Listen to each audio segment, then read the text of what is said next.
आप सभी का एक बार फिर से स्वागत है आपके अपने channel chalk and duster academy पे। और इससे पहले मैंने आपको टीजीटी का जो हिंदी का जनरल पेपर होता है उसमें जो 20 क्वेश्चन आते हैं उसके सिलेबस के बारे में जो है वो आपको बताया था कि आप लोग उस सिलेबस को पढ़ के आप अपने एग्ज़ाम में जो है वो 20 से 20 नंबर जो है वो ला सकते हैं। और ऐसा जो हुआ भी है इसीलिए मैं जो है वो आपको बता रहा हूँ। और आज की जो हमारी क्लास है वो आज हम लोग बात करेंगे सेकंड हाईएस्ट स्कोरिंग सब्जेक्ट की, जिसको हम लोग कहते हैं रीजनिंग। क्योंकि हिंदी के बाद अगर कोई सा सब्जेक्ट है जिसमें आप सबसे ज़्यादा नंबर ला सकते हैं तो वो है हमारा रीजनिंग यानी कि तर्क शक्ति। अब इसमें जो है वो आपको कौन कौन से टॉपिक पढ़ने हैं जिसमें आपके 20 में से कम 18 नंबर जो है वो आपके आ सकते हैं। और ज़्यादा से ज़्यादा आप जितने लाएं 20 में से 20 भी जो है वो आपके आ सकते हैं, अगर आप लोग सही तरीके से और सही गाइडेंस में जो है वो आप अपने आप को क्या करें, प्रिपेयर करें आने वाले एग्ज़ाम को। और अभी 2 दिन बाद जो है वो आपके फॉर्म भी भरे जाने वाले हैं, तो इसलिए आप अपने डॉक्यूमेंट्स को और सारी चीज़ों को जो है वो सही तरीके से मैनेज करके रखिएगा। हालांकि चौक एंड डिजिटल अकेडमी आपको पूरा एक प्रोसेस बताएगी कैसे आपको फॉर्म फिल करना है, कौन कौन से डॉक्यूमेंट्स हैं। तो लिंक जैसे ही ओपन हो जाएगा आपको उसके बारे में इन्फॉर्मेशन दे दी जाएगी। और जो बच्चा D triple S B T G T Urdu की तैयारी करना चाहता है वो भी जो है वो हमारे बैच से जुड़ सकता है। आपकी जो क्लासेस हैं वो सभी सब्जेक्ट की जो है वो हमारे ऐप पर जो है वो चल रही हैं। ये नंबर दिया गया है 9045220432। आप लोग जो है वो इस पर जुड़ के अपने टेस्ट में जो है वो ज्वाइन कर सकते हैं। तो चलिए फिर बिना किसी देरी के आज के जो हम लोग बात करेंगे D triple S B T G T का जो जनरल पेपर होता है उसमें रीजनिंग का जो पार्ट होता है जिसमें 20 क्वेश्चन आते हैं और उसी को हम लोग पढ़ेंगे। या ये टॉपिक जो है वो आप लोग पढ़ के अपना एग्ज़ाम जो है क्वालिफाइंग कर सकते हैं। ये पेपर जो है बाईलिंगुअल होता है यानी कि हिंदी में भी आता है और इंग्लिश में भी आता है। तो इसमें जो सबसे पहला हमारा टॉपिक है या पॉइंट है वो है अंग्रेजी वर्णमाला परीक्षण यानी कि इंग्लिश अल्फ़ाबेट टेस्ट। सीरीज़ में आपको दे दिया जाएगा, उसका उल्टा करना होता है, उसका सीधा करना होता है। ये अल्फाज से ये बन रहा है तो इससे क्या बनेगा वो आपको जो है वो सारी चीज़ें जो है वो आपको पढ़नी पड़ेंगी। इसके बाद सांकेतिक भाषा परीक्षण यानी कि कोडिंग डिकोडिंग। ए पे जो है वो 1 आता है, बी पे जो है वो 2 आता है, सी पे जो है वो थ्री आता है। इस तरीके से जो आपको कोडिंग और डिकोडिंग के बारे में जो है वो आपको बताया जाएगा या आप खुद भी जो है वो पढ़ सकते हैं। इसके बाद आपका एनालॉग टेस्ट आ जाएगा यानी कि साफ दृश्यता परीक्षण आपसे एग्जाम में पूछा जाएगा। इसके बाद ये जो आपका 4th नंबर पे है वर्गीकरण, जैसे आप लोग कह सकते हैं क्लासिफिकेशन।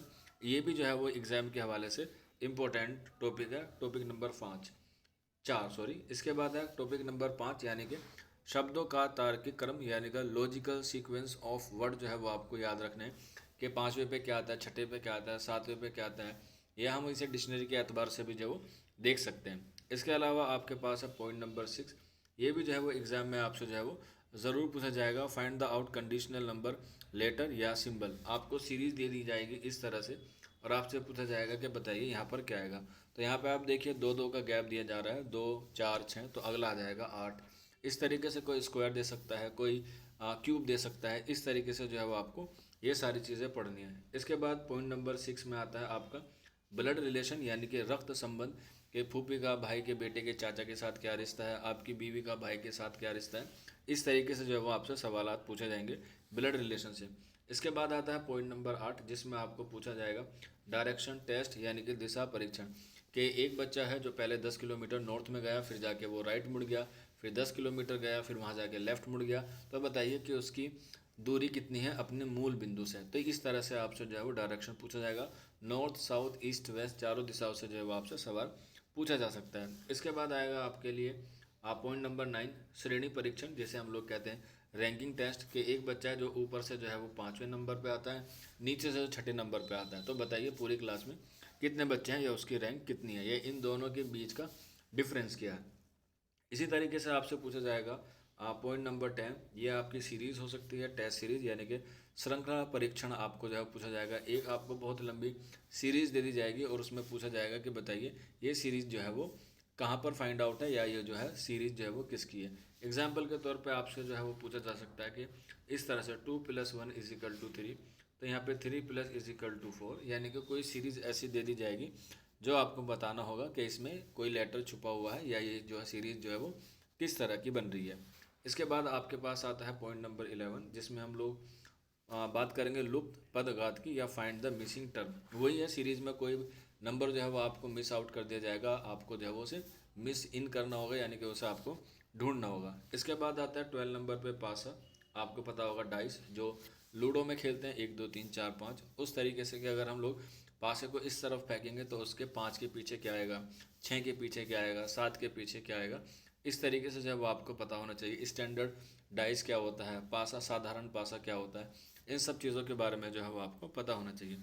इसके बाद आ सकता है आपका घन और घनाभ, यानी कि क्यूब एंड क्यूबाइड जो है वो आपको एग्जाम में पूछे जा सकते हैं।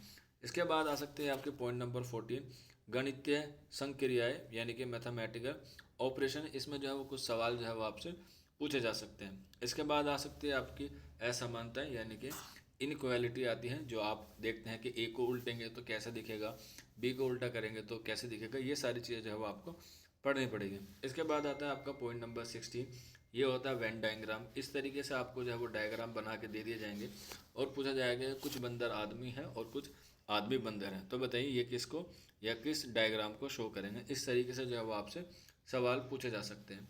इसके बाद आ जाएगा आपका पॉइंट नंबर 17, यानी कि 17, न्याय संगत, यानी कि सिलोजिज्म। ये भी पूछ लिया जाएगा, एक कथन दे दिया जाएगा और उसका निष्कर्ष दिया जाएगा और पूछा जाएगा कि बताइए निष्कर्ष सही है या गलत, कथन सही है। इस तरीके से आपसे जो है वो पूछा जाएगा। इसके बाद पॉइंट नंबर 18 है कैलेंडर है। बहुत शानदार क्वेश्चन आते हैं कैलेंडर से और पूछा जाता है कि अगर आज तारीख 6 फरवरी है तो आने वाले 6 फरवरी 2030 को कौन सा दिन होगा। इस तरीके से जो आपसे सवाल पूछे जा सकते हैं। लीप ईयर कौन सा होता है, साधारण ईयर कौन सा होता है, इस तरीके से जो आपसे सवाल पूछे जा सकते हैं।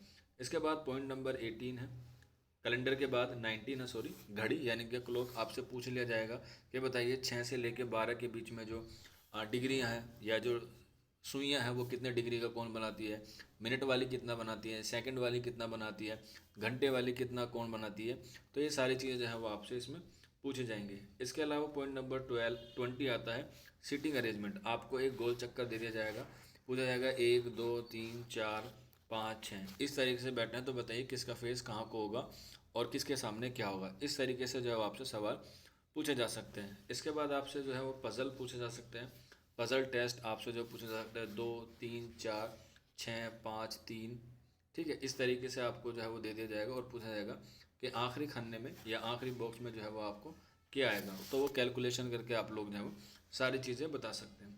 इसके बाद अंगणितीय अंगणितीय तर्क शक्ति, यानी कि मैथमेटिक का रीजनिंग आपसे पूछी जा सकती है। कोई सवाल आपसे मैथमेटिक के हिसाब से जो है वो आपसे पूछा जा सकता है। इसके बाद आपको बताना है पॉइंट नंबर 3 पे लिपि की अभियोग्यता, यानी कि क्लैरिकल एप्टीट्यूड एग्जाम में जो है वो आपसे पूछा जा सकता है। इसके बाद आकृति दृश्यता, यानी कि फिगर एनालॉग, आपको तो बतानी होगी कि दर्पण में कैसी होती है, पानी में कैसी होती है। इस तरीके से जो आप देखेंगे कि अगर इंसान जो है वो यहाँ खड़ा हुआ है तो उसकी परछाई कहाँ बनेगी, अगर इसको हम लोग ABCD को ऐसे लिख रहे हैं तो दर्पण में कैसे दिखेगा। इस तरीके जो है सवाल आपसे पूछे जाएंगे।